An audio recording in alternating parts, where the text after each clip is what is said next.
Hey folks, quick product update for you today. My name is Jason Zerby. I'm with Immuta, and today we're going to be talking about Immuta's new Postgres integration. If I'm in my demo tenant right here, let's go ahead and pop into connections. You'll see I've got a couple different tenants, right? I've got my Databricks, Postgres, and Snowflake. Should be familiar to some of you here. Let's go ahead and pop into my Postgres tenant, and let's go ahead and open up this connection. So you'll see here I've got, well, maybe you don't see, but I've got in this case, Postgres open source engine running on AWS RDS. Now you could use something like Aurora, you could use Postgres Neon, you could be running this on Azure, maybe you're doing a self-hosted Postgres. All of the above are fine.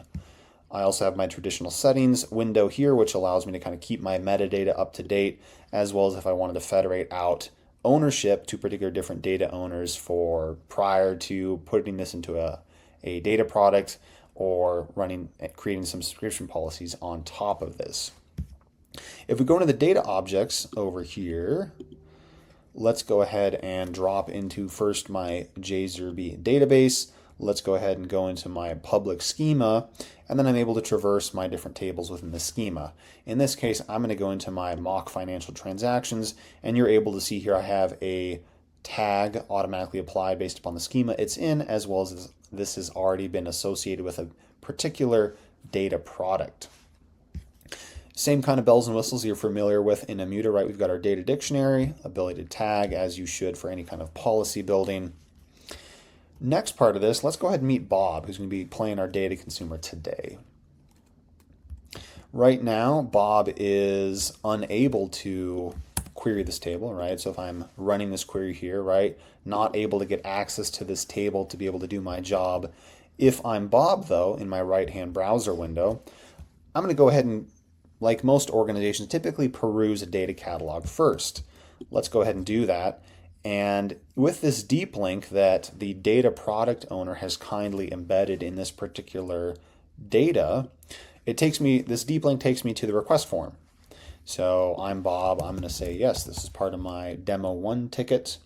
I need it for a few weeks of auditing per se. Let's submit that request. All right, and there might be a Teams notification, Slack notification, email. Organizations run wild with that. But to short circuit this, I'm going to pop back over to my left-hand browser window as my data product owner. Let's go into the provisioning side of things, go to the access request tab. Let's go ahead and take a look at this access request, make a determination. So we've got the temporarily approve. Maybe that's just a few hours and the access gets revoked. Maybe it's a few months, access gets revoked if I'm a temporary contractor. But I'm going to go ahead and click the approve option for the demo.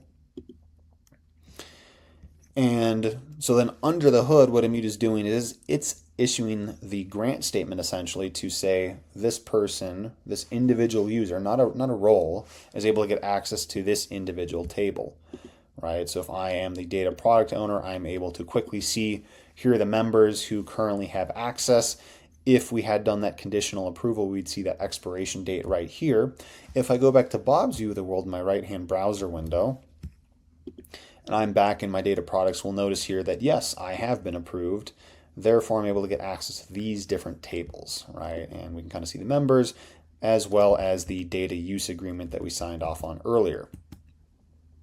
Let's go ahead and bring this home, right? So after Immuta orchestrated the issuing of these grant statements, then we're able to get access to this table, right? So very quickly, able to run this select statement, and we're able to see then, across the board that yes, I get access to at a coarse grained level. So in conclusion, what we saw today was that Immuta is able to understand ingest metadata about Postgres data sources as well as issue coarse grained controls on top of Immuta here.